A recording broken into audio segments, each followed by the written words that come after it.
Hello friends, in today's video, I'm gonna be walking through how to delete Facebook account on iPhone.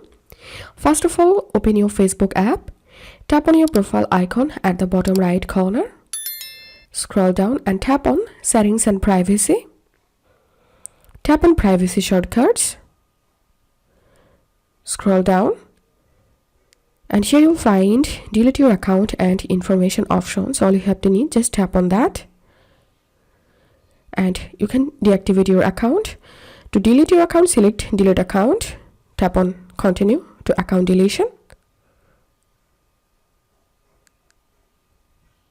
Tap on Continue and follow next steps to delete your account. If this video helped you, give a thumbs up and please consider subscribe to 5-Minute Solution. Thank you for watching.